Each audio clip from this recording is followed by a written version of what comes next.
왜 미국이 갑자기 세계의 경찰에서 이제 세계의 관세 깡패로 돌변했냐. 예. 결국에는 한마디로 표현하면은 그게 미국의 이익에 부합을 하기 때문입니다.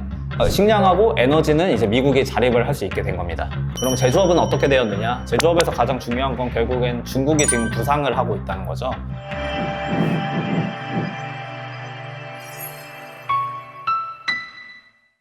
안녕하세요. 그래비티 인사이트 정주영입니다. 오늘 특별한 손님을 준비했습니다. 그래비티 벤처스의 박세웅 팀장님. 반갑습니다. 네, 안녕하십니까. 그래비티 벤처스 박세웅 투자팀장입니다. 네, 간단히 자기소개 좀 더 해주시겠어요? 저는 그래비티 벤처스에서 지금 투자팀을 이끌고 있고요. 네, 저 누적으로는 30개 넘는 이제 국내 스타트업에 이제 투자 집행을 했었던 이력을 보유하고 있습니다. 그래비티 벤처스에 있으면서 다양한 이제 스타트업들과 만나면서 다양한 산업에 대해서 공부하고, 그리고 최근에는 이제 뭐 미국과 뭐 팔란티어라든가 이런 주제들에 대해 가지고 공부를 하면서 우리나라 산업계가 어떻게 해야지 더 발전할 수 있고 한 단계 점프할 수 있을까에 대해서 많은 고민을 하고 있습니다. 자, 오늘이 녹화일 기준으로 4월 3일입니다. 그러니까 4월 2일 기준으로 미국에서 공식적인 관세 폭격 발표가 났는데, 트럼프는 왜 이렇게 관세에 이렇게 집착을 할까요, 지금?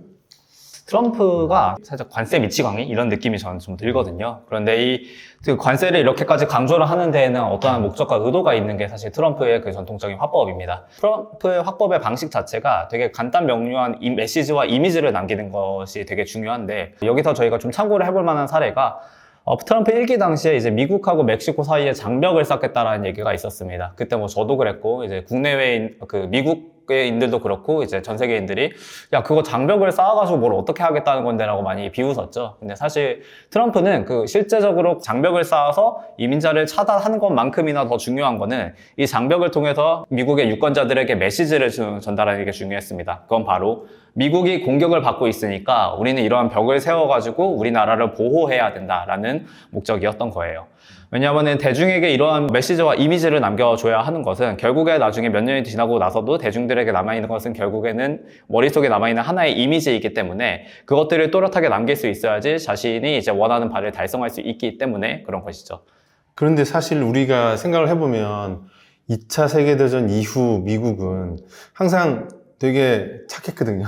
세계의 경찰을 자처해왔고, 근데 갑자기 돌변을 하게 되는데 과거에는 왜 그랬는지 좀 궁금합니다. 좀 이제 역사적인 얘기들까지 같이 곁들여가지고 설명을 하는 게 좋을 것 같습니다. 보통 이제 국가가 자립을 하기 위해서는 세 가지가 필요하다고 얘기를 합니다. 첫 번째는 식량이고, 두 번째는 에너지고, 세 번째는 제조업입니다. 이 세 가지 중에 하나가 결여하게 되면은 국가는 존립할 수 없게 되는데요. 이제 2010년 이전까지의 미국은 식량은 뭐 예전에도 굉장히 농업을 왕성하게 했던 국가이기 때문에 충분했었고, 하지만 이제 2번하고 3번, 즉 에너지 자원과 공급망이 부족했었던 게 미국의 현실이었어요. 그렇기 때문에 이제 사우디하고 이제 동맹 관계를 구축을 해서 국제 원유 대금의 결제는 무조건 달러로 하게 만드는 그런 페트로 달러 체제를 구축을 하고 계속 유지해 왔던 거고, 또 한편으로는 2차 세계대전 이후에 미국 내 제조업의 이제 생산 원가나 이런 것들을 지속 낮추기 위해 가지고 아시아 국가들, 가장 대표적이었던 게 중국이었었죠.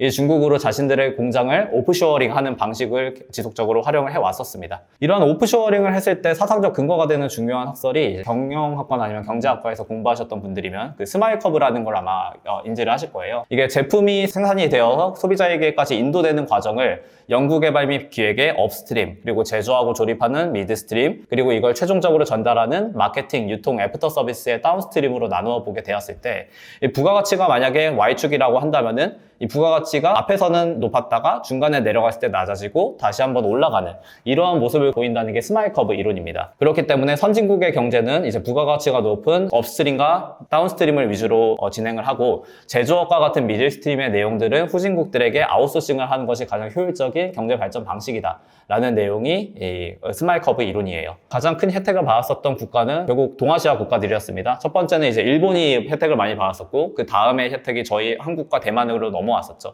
그 다음은 이게 다시 또 중국으로 한번 넘어가게 되는데요. 여전히 반도체나 이런 첨단 산업에서도 전체적인 패권은 미국이 잡고 있지만, 더 제조와 관련해서 가장 큰 기업인 삼성전자, 하이닉스, 또 TSMC 이런 국가들은 한국이나 대만에 위치하고 있는 것들이 과거부터 진행돼 왔었던 이런 오프쇼어링의 연장선에 있는 내용이라고 인지해 주시면 되겠습니다. 스마일 커브 말씀 주셨는데 수십 년 전에 나온 이론이고, 중국이 제조 강국이 됐지만 여전히 AI 반도체 같은 이런 첨단 산업에서도 엔비디아 미국 회사가 설계를 하고 그거의 하청 생산은 대만과 한국 하이닉스, 대만 TSMC에서 한다. 요거는 흔들리지 않았다. 그거네요. 맞습니다. 예. 이렇게 하는 것이 미국 입장에서 자기들의 국익에 가장 부합하는 바였기 때문에 그런 거죠. 이런 점들을 고려했을 때 미국은 항상 과거에는 이제 국제적인 분업을 유도를 하는 게 본인들의 도움이 됐습니다. 중국이 모든 물건들을 가장 값싸게 만들어낼 수 있기 때문에 중국은 그 2000년대부터는 사실상 세계의 공장 역할을 해왔습니다. 근데 이게 바뀐 겁니다. 그렇죠. 그러면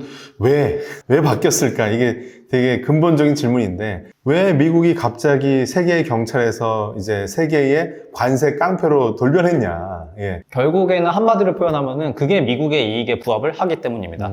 말씀드린 것처럼 과거에 미국이 세계의 경찰이 됐던 거는 본인들이 자립을 할 수가 없으니까 이 자립이 불가능한 상황에서 세계화를 통한 국제 분업 체제가 미국의 이익에 부합했기 때문에 이게 작동을 했었던 겁니다. 다른 나라들도 잘 살아야지 우리 미국도 안정적으로 성장할 수 있었던 구도가 되는 것인데요. 하지만 아까 제가 말씀드렸었던 세 개의 요인이 있다고 하지 않았습니까? 식량, 에너지, 제조업. 근데 이 세 가지에서 중대한 변화가 2010년대부터 발생을 하기 시작합니다. 먼저 그 에너지와 관련해서는 미국에서 셰일가스가 발견되면서 셰일 혁명이 일어났죠.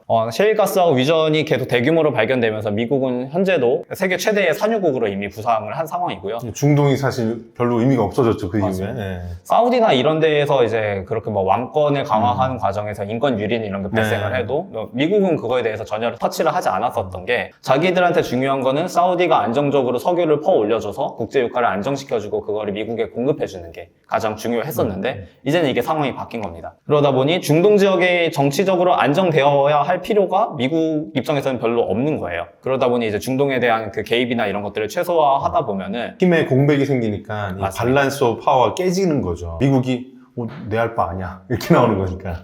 그래서 2010년대부터 중동의 분쟁이 계속해서 격화되고 있는 것도 그러한 맥락에서 이해를 해주시면 되겠습니다. 식량하고 에너지는 이제 미국이 자립을 할 수 있게 된 겁니다. 그럼 제조업은 어떻게 되었느냐? 제조업에서 가장 중요한 건 결국엔 중국이 지금 부상을 하고 있다는 거죠. 미국이 제조업 공백을 메꾸면서 가장 큰 혜택을 받았었던 건 사실 중국입니다. 근데 이 중국이 지금 G2로 정도로 성장을 해왔고 본인들이 이제는 패권을 부리겠다라고 하는 그런 야욕을 부리고 있는 상황이다 보니까 그래서 트럼프의 그 표현이나 이런 것들을 자주 듣다 보면은 최근에는 이 표현을 유럽을 비난을 하는데 사용하는데 바로 유럽이 저가의 중국산 제품에 중독이 되어 있다라는 표현을 자주 쓰고 있습니다.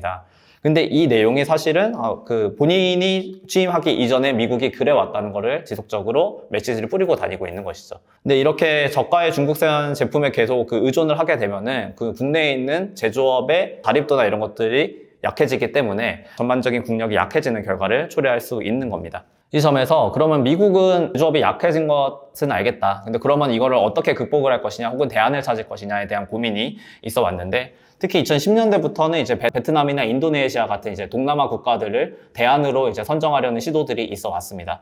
근데 그들도 결국에는 중국을 완전히 대체할 수는 없었던 측면이 있었고요.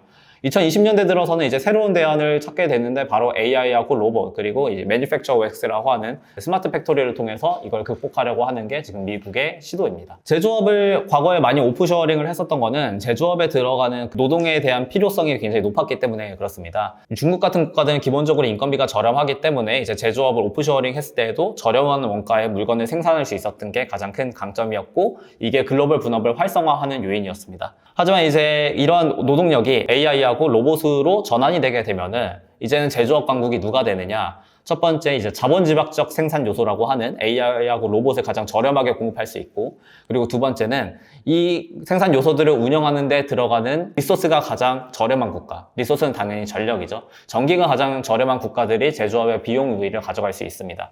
그게 바로 미국입니다. 지금은 그러면 거꾸로 미국이 제조업하기 제일 좋은 나라가 될 수 있는 거죠. 맞습니다. 즉, 그러면 미국이 제조 강국이 될 수 있는 근거가 있는 거네요. 맞습니다. 요 모든 내용들이 있기 때문에 우리는 1번, 2번, 3번 다 있어. 근데 나는 너희들에게 아무것도 필요하지 않아. 그렇기 때문에 나는 세계의 경찰이 될 필요도 없고 당신들에게 속된 말로 깡패같이 굴어도 나에게 이익에는 전혀 침략이 될 부분이 없다라는 부분들이 지금 미국이 갖고 있는 스탠스인 거죠.